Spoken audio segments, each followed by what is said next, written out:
Welcome to Supermarket Passport, where I travel to countless countries to shop for unique and delicious foods and drinks. I will be reviewing products I got at Harmony Mart in Seoul, South Korea. It's not easy to find a supermarket with fresh fruits in the tourist district, so I was lucky to find this little gem. I know the English name from my Google search. For this video, I will be taste testing items in 7 different categories. They include fresh fruits and vegetables, savory snacks, sweet snacks, ready-to-eat meals, seasoning and sauces to make a local dish, instant noodles and drinks. This is my haul from Harmony Mart, and I'm so excited to share my taste tests with you. In the fresh fruit and vegetable category, we have Korean nectarines. You can't tell how small they are, but these are mini in size. Korean nectarines, Seondo Bugsunga. I got 2 of them for about 700 won, so they were tiny and expensive. But these little sweethearts just hit the spot. I got one that was crunchy and juicy. The other one was ripe, softer, very sweet, and just as juicy. Eating them is exactly the reason I go and find supermarkets when traveling. And I picked 2 sweet snacks because why not? I think kiwi is an unusual flavor, and they are low-calorie and sugar-free. And for my niece, vegan. Sweetened with aspartame, the taste could have been funky and artificial, but not these little jewels. The calorie count is 125 for the pack, so it's only 25% less than regular gummies. There is a nice bounce when you bite in. It is the perfect blend of sweet and tartness. I like them but won't crave them. Since I saw them at a Costco in Canada, they are not that unique. But it does show that these are popular. I got this sweet based on its name. Sprouting brown rice mugwort tea. Say that word with me. Mugwort. While it does sound like an insult in Harry Potter's wizarding world, mugwort is actually a very popular herb in Asia. Many traditional Japanese and Korean sweets involve mugwort pounded into rice wrapped around sweet centers. Mugwort has a slightly bitter flavor which, like the bitterness of coffee, can be addictive. It is definitely an acquired taste. Mugwort is supposed to have all sorts of medicinal benefits to improve liver and kidney functions. But I simply like the taste. I'm calling this a mugwort latte, and I could drink this all winter. It's interesting how the milkiness is from the brown rice. It's easy to just mix it with boiled water. It's warm, not overly sweet, and does have a distinct mugwort flavor. I'd like to try other brands of mugwort latte to see if there is even a stronger bitterness, like mugwort espresso. For drinks, there are many fun Korean drinks. But I chose a sparkling Korean pear soda. I was so excited because I love both Korean pear and soda. But was this ever a fail? Because I can't read the label, I didn't know it was a sugar substitute drink. The aspartame was overpowering. In fact, it tasted like carbonated aspartame. 0 fruit flavor. I took 2 sips and dumped it.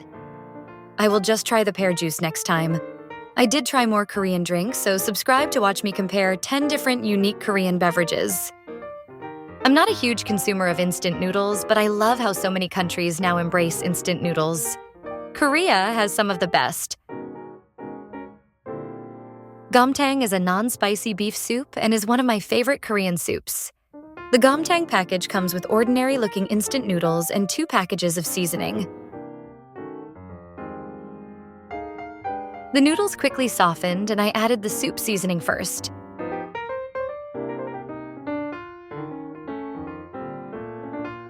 Then the second package turned out to be dried green onions.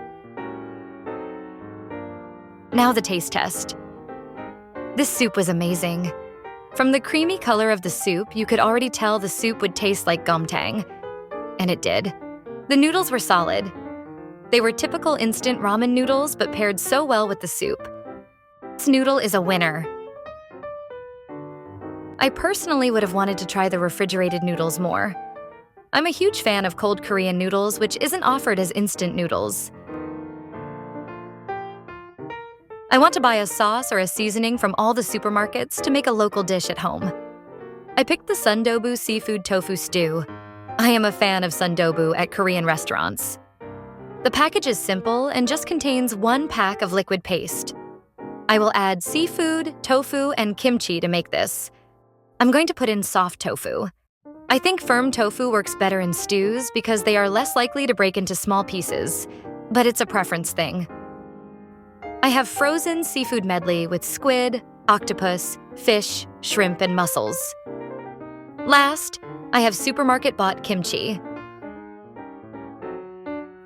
After the water boils, I first put in the frozen seafood. Then in goes the soup paste. The tofu goes in next. I cut it into little cubes and plop them in. Last, I stir in 1 egg. The soup smells amazing. Finally, the tasting.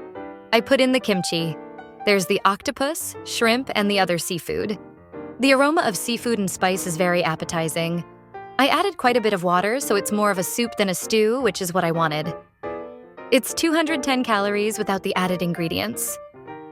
Even with the seafood, tofu, and egg, it is a delicious low-calorie meal. You could put in more veggies. Everything about this sundobu paste was on point, but I feel there are so many other brands just as good. I wanted to compare deli dishes, but then realized many supermarkets don't offer perishable items, so instant ready-to-heat dishes had to make the cut. Full disclosure is that I bought the abalone and mushroom porridge 2 years ago when I visited Seoul, and I remember loving it. I don't like ginseng though. The octopus and kimchi one look delicious. This rice porridge is in retortable pouches are really popular in Asia because they are low cost to produce and easier to store compared to cans. They haven't really caught in Western countries because according to AI, the production can be complicated, the packaging is not environmentally friendly, and consumers are reluctant to try new packaging formats. There's an option to microwave the package if you cut small slits, but it seemed complicated. The more common method is to just boil the package in hot water. But I decided to just take it out of the packaging to heat it the way you would a canned product. The drawback is that it will burn on the bottom, whereas boiling it in the package would not. For the taste test, this was as flavorful and comforting as I remembered. Abalone porridge is one of my favorite Korean dishes. The consistency was perfect, not too watery and not too thick. The seasoning had the best seafood umami. I like to add kimchi to change it up a bit. At 240 calories, it is a low-cal but satisfying meal. I'm going to buy it by the case on my next visit. I was very indecisive about savory snacks and didn't get much footage. I also ate this entire bag of Doritos in bed without taking any videos. I don't love Doritos, but this had a spicy, slightly Asian flavor profile with a smokiness. It was neither too sweet nor too salty. I downed the bag, but not something I'd ever crave. These are the items I ended up getting from Harmony Mart. 4 items are highly recommended, with the abalone mushroom porridge topping the list. The Gomtang noodles, mugwort latte, and nectarine were all amazing. In the good but not memorable were the gummies, the Doritos, and the sundobu. Only the pear soda was a hard pass. Wow. Thank you, supermarket fans, for making it to the end of my first video of this series. I hope to improve on the filming, the format. So hop onto my cart and let's ride together.